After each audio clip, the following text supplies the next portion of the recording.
My name is Lavishka Singh and I study in Standard 4. Today I am going to show you a science experiment.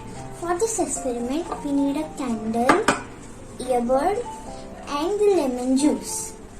I am going to take this earbud and pour it into the lemon juice and write something on this paper.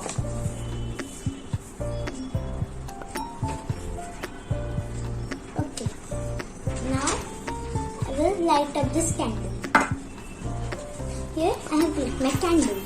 Now I will, on the top of this, I will swipe.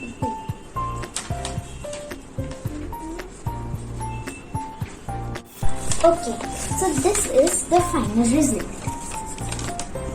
How did this happen?